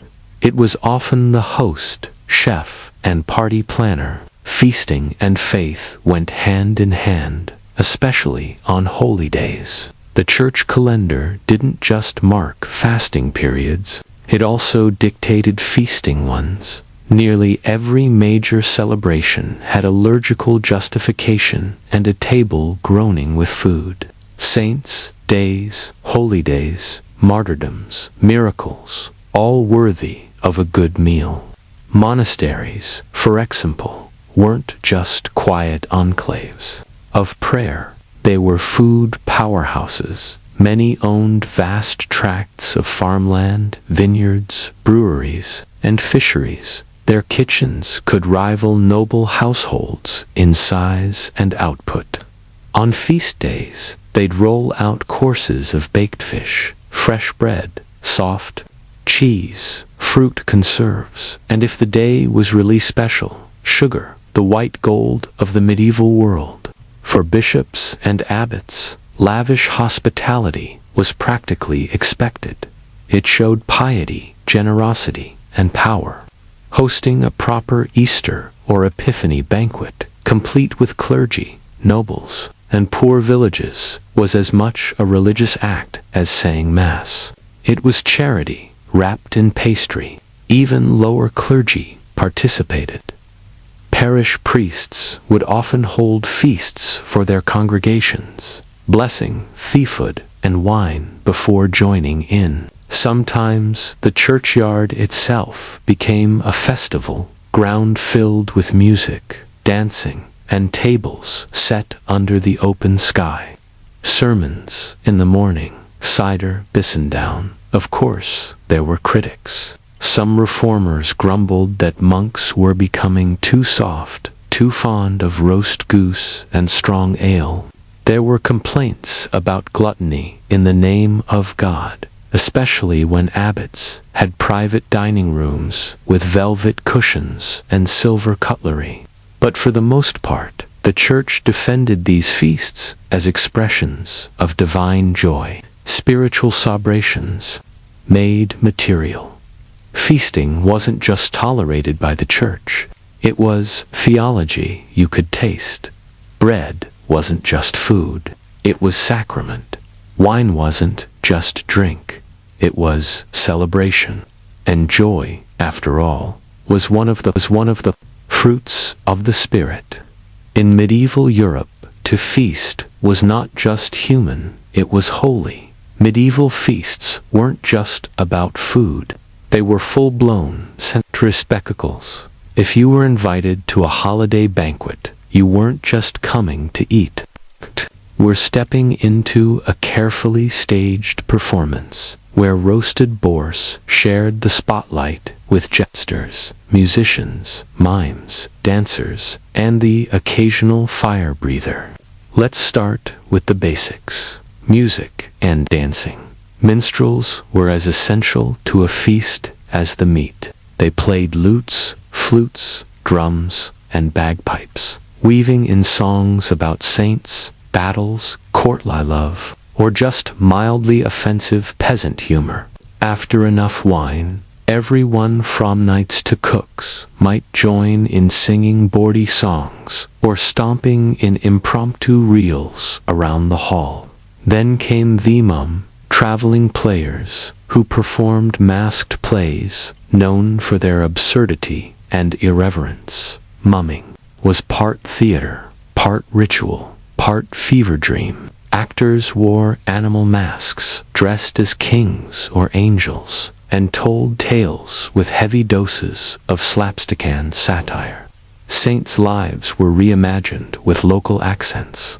Devils were played for laughs, and biblical scenes got suspiciously personal. The Feast of Fools, in particular, leaned hard into this, turning the world upside down with mock sermons and role reversals. And of course, there was table seat entertainment.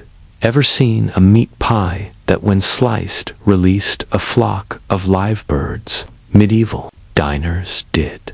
It wasn't uncommon for dishes to double as stage props. Pastries shaped like castles, sugar sculptures of dragons, even roasted swans redressed in their feathers. These were culinary stunts to make jaws drop. Rich lords might hire acrobats or animal trainers, even dwarfs or jesters, to perform tricks between courses. The point wasn't subtlety, it was spectacle. The feast was theater, and every guest had a front row seat. Even the food told stories. Symbolic dishes represented religious ideas. Fish shaped like crosses, loaves baked with hidden icons, colored sources aligned with liturgical meanings. Nothing was accidental. Everything from the plate to the performance reinforced the sacred and the spectacular.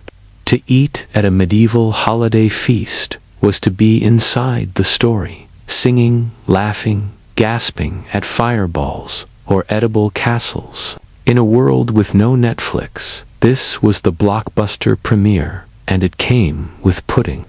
Not all medieval feasts were created equal. While the holiday calendar was shared by everyone, peasant, priest, and king, what actually landed on your plate varied wildly, depending on your status. In theory, everyone was celebrating the same holy day. In practice, you might be chewing on cabbage stew, while the nobility dined on roasted peacock.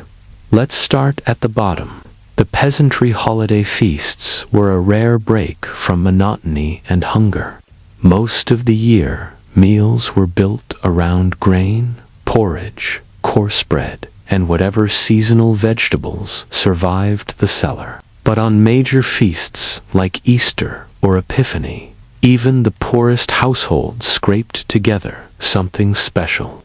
A chicken might be slaughtered. Butter hoarded for weeks could be churned and slathered on fresh bread. Simple pies were filled with apples or onions.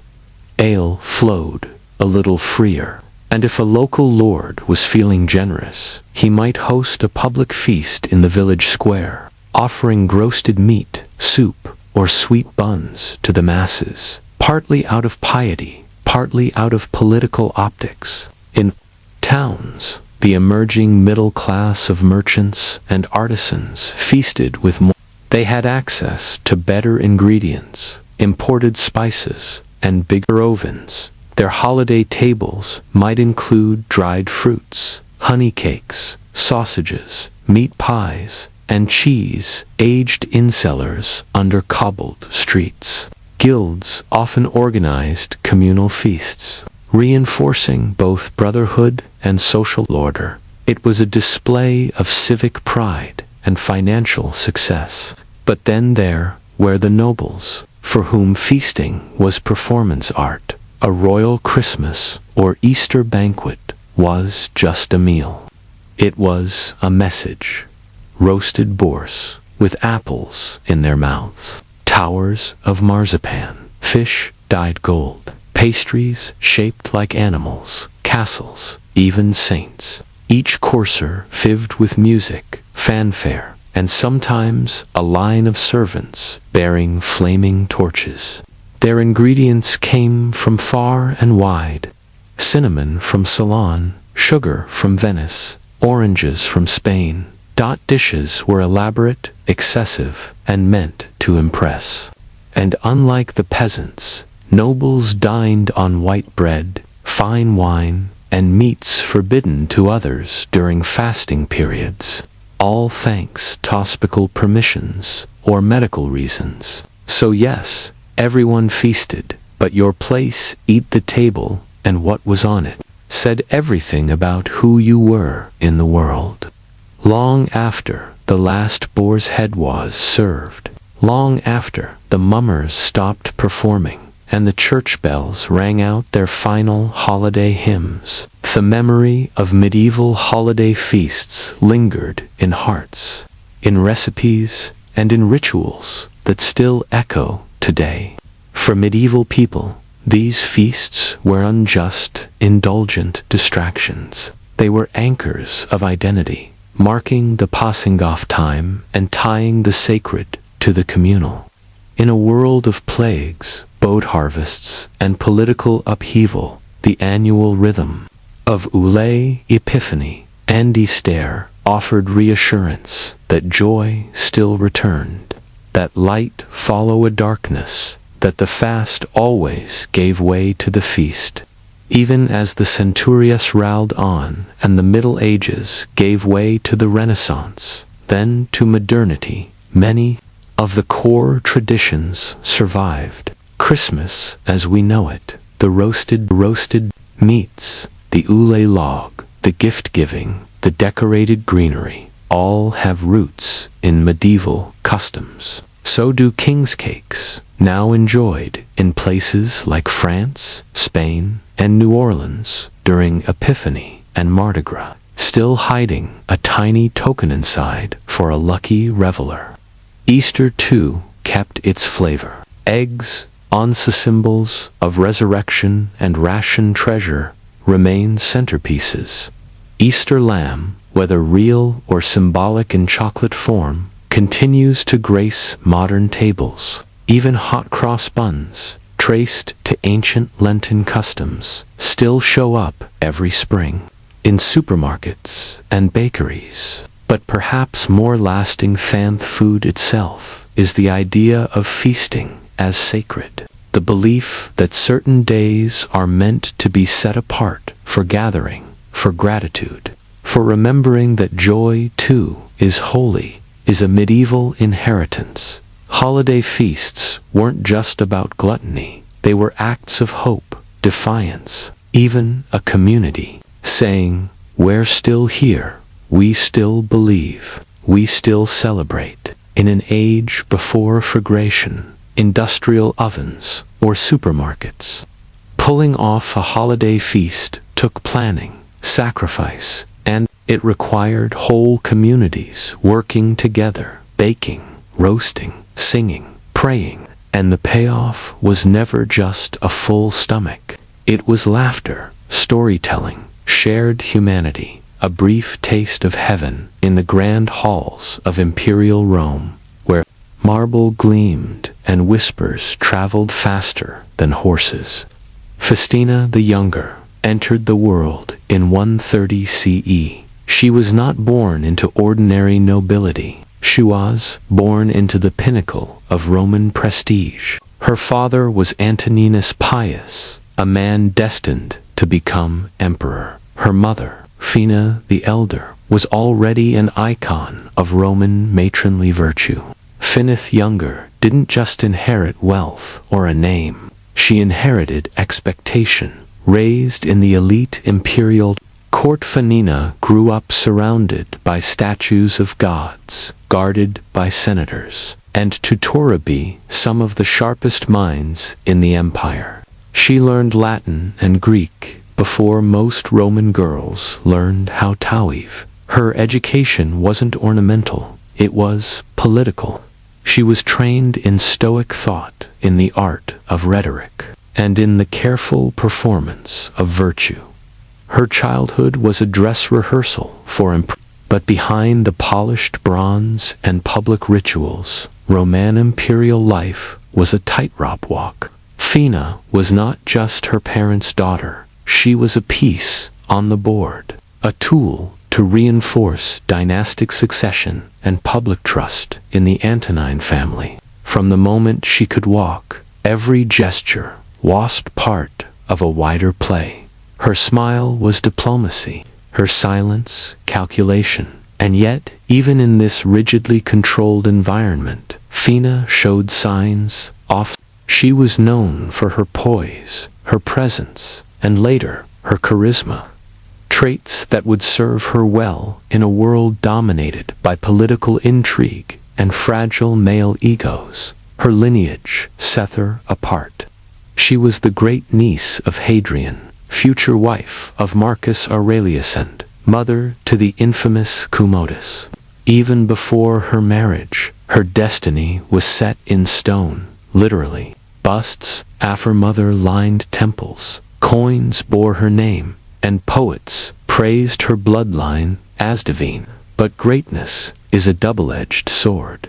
The same fame that elevated Finelso placed her under constant scrutiny. Whispers would follow her for the rest of her life, some adoring, others. From the beginning, she wasn't just a Roman woman, she was a symbol, and in Rome symbols had to shine or be shattered.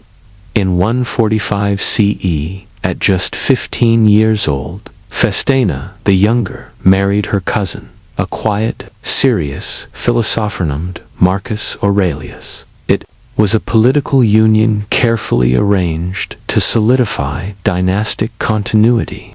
But surprisingly, it became something else entirely, a true partnership, unusual for an imperial marriage. Marcus was not yet emperor, but everyone knew it was coming. He was Hadrian's chosen heir through adoption, groomed from youth in the ways of Stoic philosophy. Fanina, for her part, was not just a decorative bride. She was already groomed for the throne, raised with the bearing of an empress. Together, they became the golden couple of the Antonine dynasty.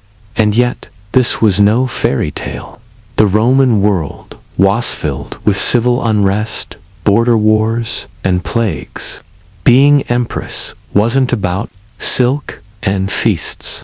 It was about representing strength, producing heirs, and keeping the imperial image spotless, all while navigating a court full of whispers and daggers. Fina rose to the challenge. She embraced the role of Augusta, the emperor's consort, with conviction. Statues of her were erected across the empire. Coins were minted with her image beside Marcus, signaling her central role in Rome's stability. She didn't just stand beside the throne, she shared its weight.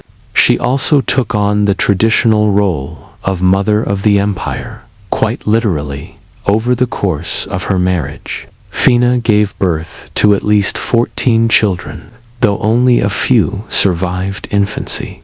Among them was Commodus, a boy who would later rule and nearly ruin the Roman Empire. Despite the loss and political stress, Marcus adored her. His meditations, that quiet, personal work of stoic reflection, occasionally hint at a man deeply grateful for his wife's strengthened loyalty. He called her faithful and praised her virtues, even as gossip about her swirled in Roman salons and barracks. Because for all her dignity, rumors clung to Fina like perfume. Stories of affairs, political manipulation, and wild behavior would agog her for decades. Some exaggerated, some invented by enemies, some perhaps uncomfortably close to truth. But whatever the truth, Fina was no passive ornament. She was a force beside the throne, elegant, effective, and already controversial. And her real influence was just beginning.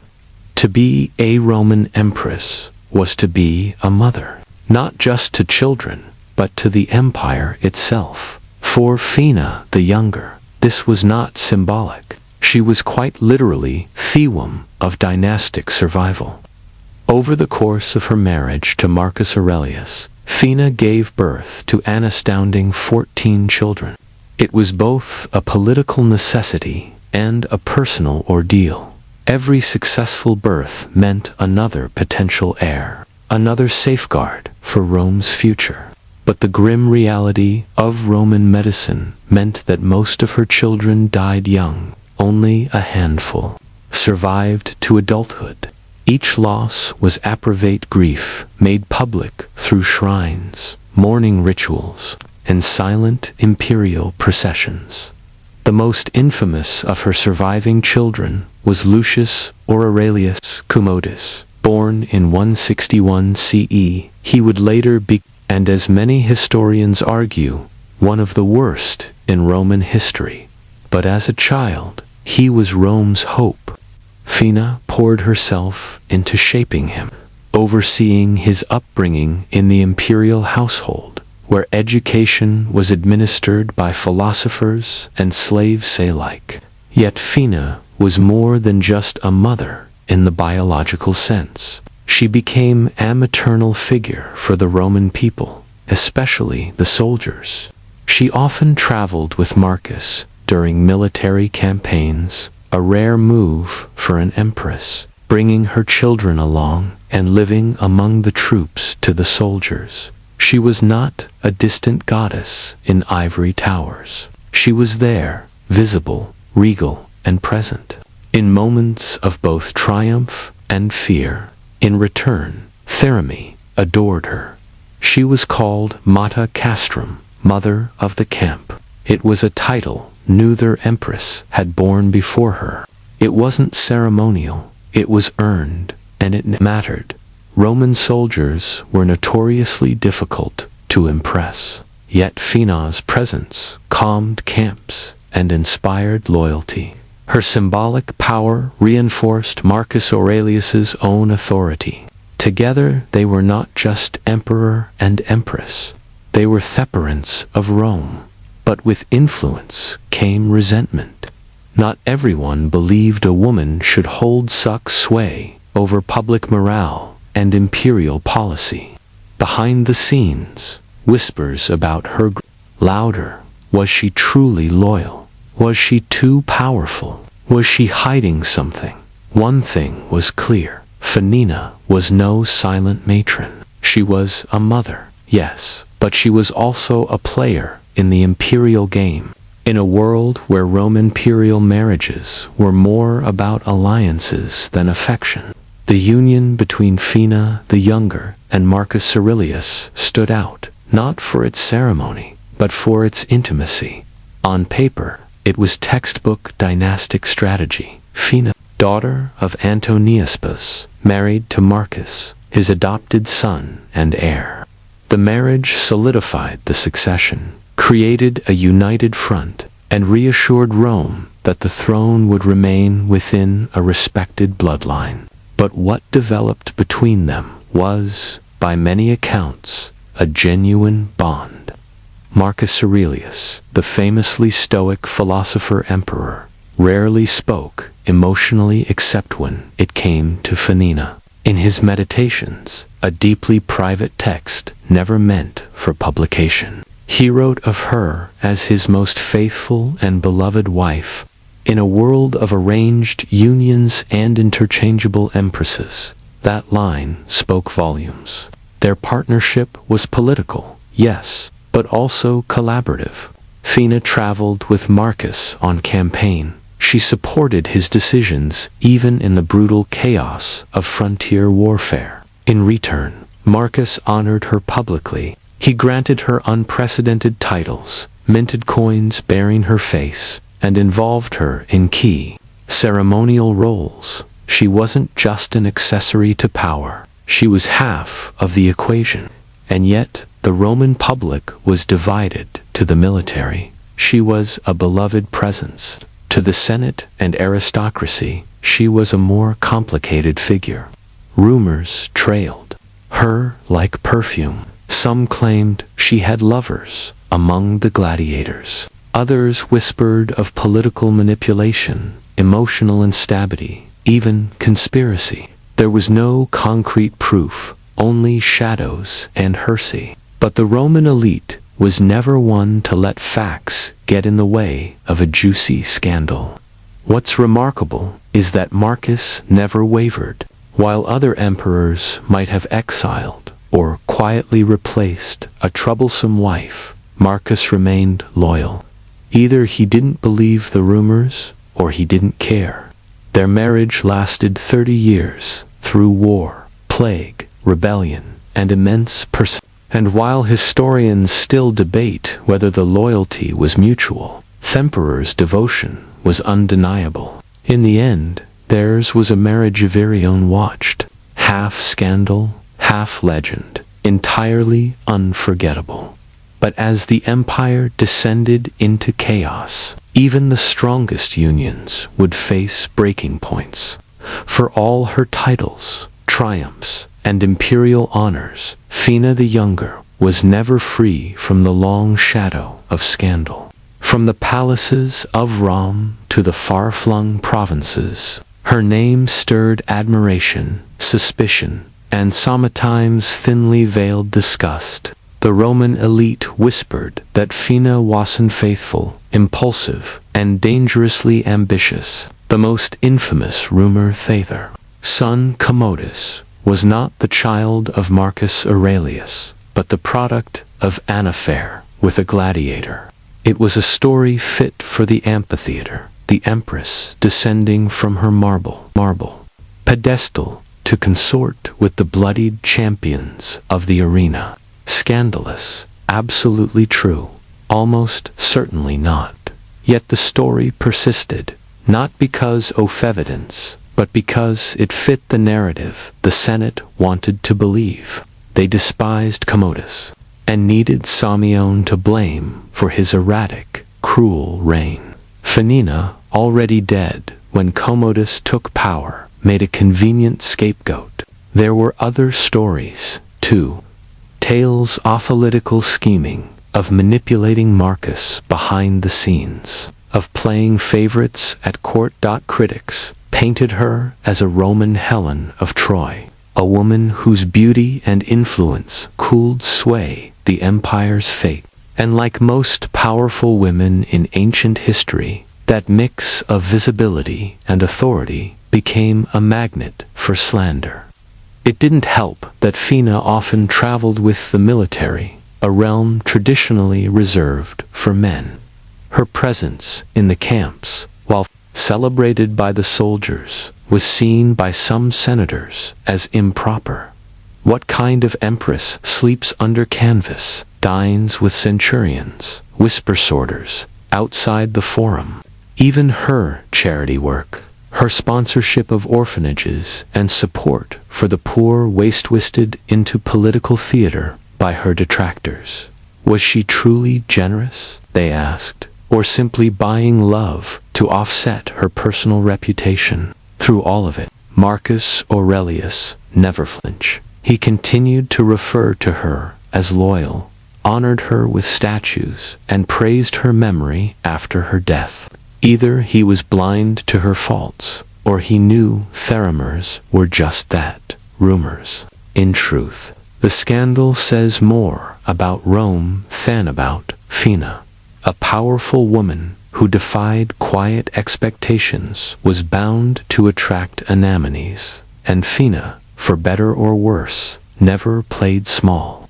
It was highly unusual, almost unthinkable, for a Roman empress to follow the legions into battle. But Fina the Younger did exactly that. In 161 CE, Marcus Aurelius inherited an empire in crisis. From Thepathian frontier in the east to the unruly Danube in the north, Rome's borders were aflame. Civil unrest, disease, and foreign invasions turned what might have been a philosopher's reign into a soldier's grind. Unthrow it all, Festina traveled with him. She didn't just make ceremonial appearances. Fina lived among Thetraps, enduring the same cold, mud, and tension as any officer. She visited camps, oversaw supply distributions, and tended to the morale of soldiers. To them she wasn't just a distant goddess on coins. She was there in person, bearing the hardships of war with imperial grace. It was during these campaigns, especially along the Danube, during the Maremanic Wars, that Festina earned her most famous title, Martar Castrum, or Mother of the Camp. It was more than a flattering nickname. It was a formal recognition of her presence, leadership, and connection with the legions. This was revolutionary. No previous impression ever received such a title. It cemented her role not just as Marcus's wife, but as an emblem of unity for Thessalgers. While emperors ruled by command, Fina ruled by presence. And the loyalty she inspired in the military made her all the more threatening to her critics in Rome. The optics were powerful. An empress in armor-trimmed robes, standing beside the philosopher king in war councils, sharing meals with officers, praying at local altars for victory. She blurred the lines between ceremonial and strategic, and the empire took notice. Of course, traditionalists were horrified. The Senate, steeped in patriarchal values, muttered that her influence was unnatural.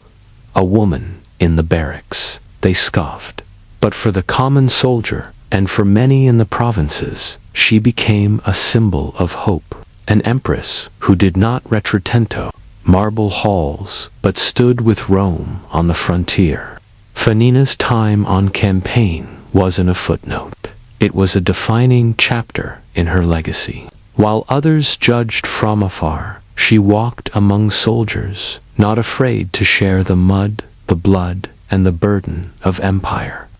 In 175 CE, Festina the Younger died suddenly in the remote town of Halala, in the mountains of Cappadocia, far from Rome and far from us. She had followed Marcus Aurelius deep into the empire's turbulent eastern frontier, once again traveling with the military during a time of chaos.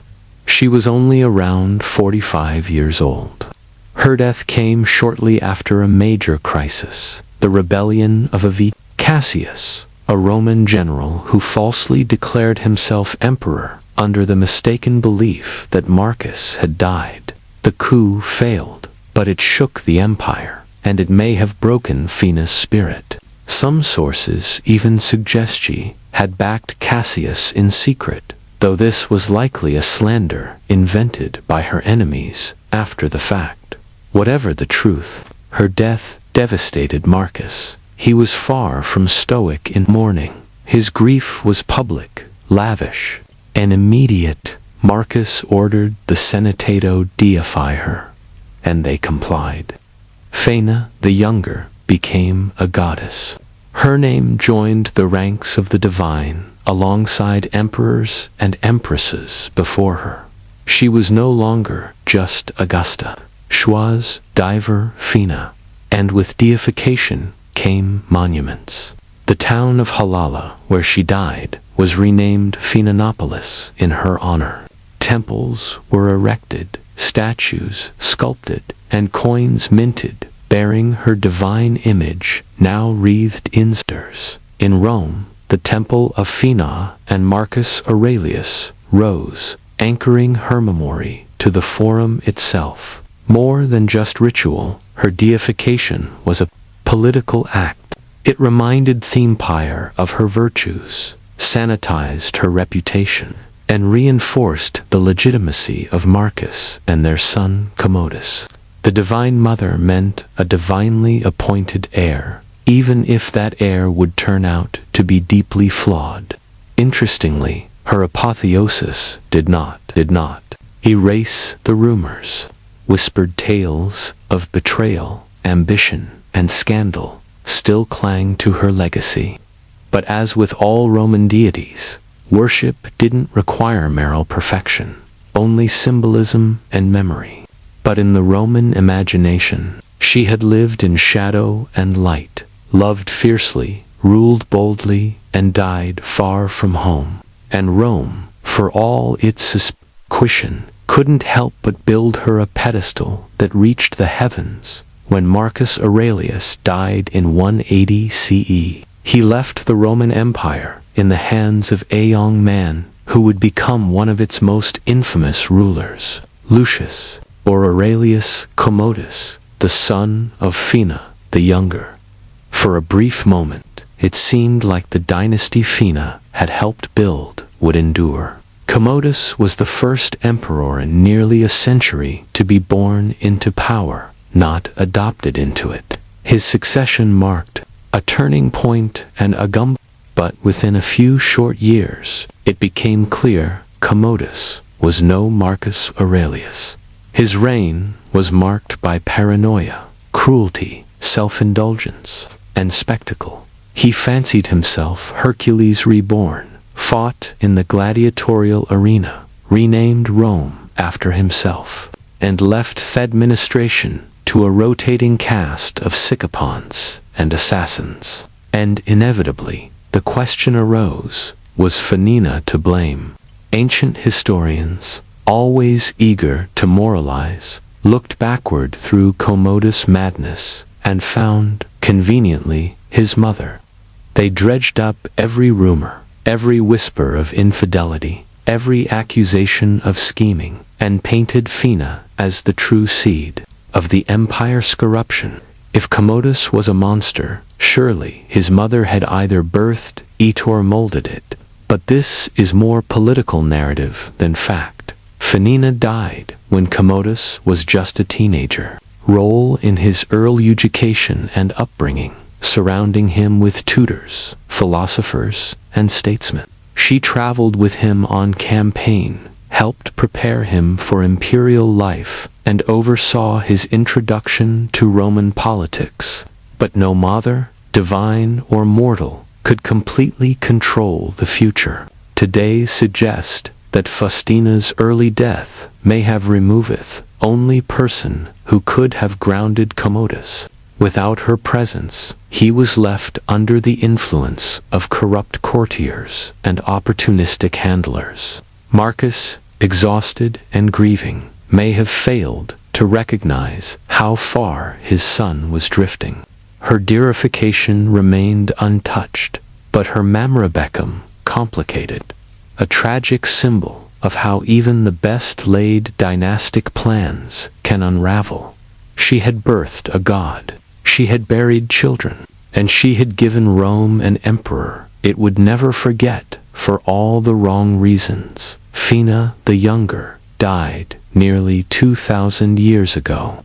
Yet her story still flickers in marble statues, coin portraits, and the brittle pages of ancient histories. Her legacy is a mosaic of contradictions, empress and scandal, mother and manipulator, goddess and mortal woman. In her lifetime, she was one of the most powerful women in Roman history. She advised emperors, influenced troops, bore heirs, and stood on the edges of battlefields, actions that would terrify any traditional Roman senator.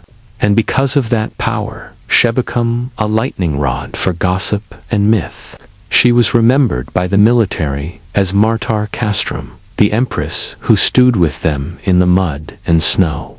By her husband, Marcus Aurelius, she was remembered as his faithful and beloved partner.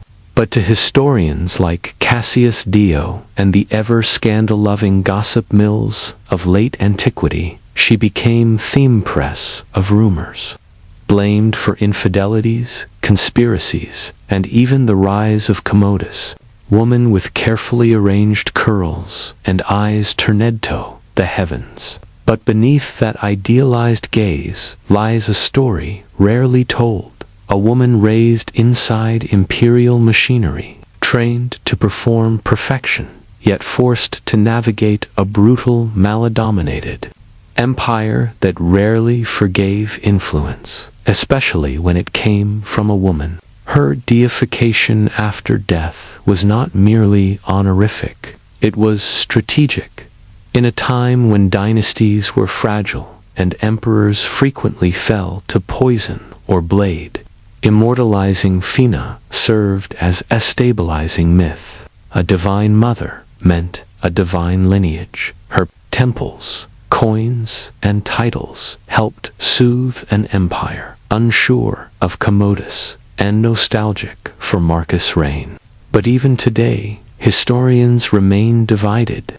Was Fina a model empress who upheld duty in the face of war and grief, or a savvy political player who cloaked ambition in maternal virtue? She lived in a world of shadows and spectacles where women could rule only if they wore a mask. Fane wore many: goddess, wife, mother, seductress, soldiers, muse.